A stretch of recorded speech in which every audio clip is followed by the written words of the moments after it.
Hi friends, நான் Das mechanic பேசுகிறேன். 2010 model hero Honda Splendor plus. அதை வந்து என்ன பண்ணுறோம், நம்ம ஃபுல்லாகவே வந்து மாடிஃபிகேஷன் பண்ணுறோம். குப்பை மாதிரி இந்த வண்டியை உருவாக்கி புது வண்டி மாதிரி ஆக்கி மீடியமான சர்வீஸ்னு வச்சுங்களேன். இதை வந்து 40,000 ஒரு பட்ஜெட் இருக்குது, 30,000 ஒரு பட்ஜெட் இருக்குது, 25,000 ஒரு பட்ஜெட் இருக்குது. இது இந்த வண்டி வந்து 30,000 பட்ஜெட்டில் ரெடி பண்ணது. ஃபுல்லாகவே வந்து இன்ஜின்லாம் ஃபுல்லாக பிரித்து பக்கா ரெடி பண்ணி ஆல்ட்ரேஷன் பண்ணி புது வண்டி மாதிரி மாடிஃபிகேஷன் பண்ண வண்டி. இது 30,000 பட்ஜெட்டில் இந்த வண்டி ஆல்ட்ரு பண்ண வண்டி. அதனால் வந்து இந்த வண்டி ஃபுல்லாகவே ஒரு வண்டி வாங்கினா நீங்கள் 1,10,000 1,20,000 வருது. அதே பழைய ஸ்ப்ளெண்டர் இருந்தால் அதே நம்ம உருவாக்கி புது வண்டி மாதிரி மாற்றிக்கலாம். அதே மாதிரி 2 பட்ஜெட் இருக்குது, 40,000 ஒன்று, 30,000 ஒன்று இருக்குது. இது மீடியம் சர்வீஸ். இது வந்து ஃபுல்லாகவே பெயிண்டிங் நம்ம பண்ணுறது. ஃபுல்லாக பெயிண்டிங் பண்ணி பக்காவாக ஆல்ட்ரேஷன் பண்ணி எல்லாமே டயர்லேருந்து பேக் டயர்லேருந்து ஃப்ரண்ட் சீட் டயரு, அதே மாதிரி இண்டிகேட்டர் வந்து பல்சர் இண்டிகேட்டர் தான் போட்டிருக்கோம். ஏன்னா உடையாத இருக்கும் இண்டிகேட்டர் போட்டால்.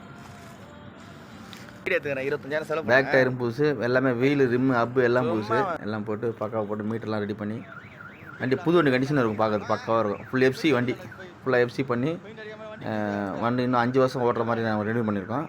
அதான் அந்த வண்டி ஃபுல்லாகவே வந்து பக்காவாக ஆல்ட்ரேஷன் பண்ணி தருவோம். வண்டி வேணுன்னா உங்கள் கமெண்டில் தெரியுங்க. ஹீரோ ஹோண்டா ஸ்ப்ளெண்டர் எந்த வண்டி தான் சொல்லி ஆல்ட்ரேஷன் பண்ணிக்கலாம்.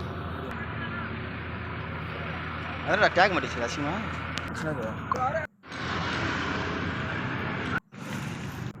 தட்டிக்கிட்டு விட்டேன்.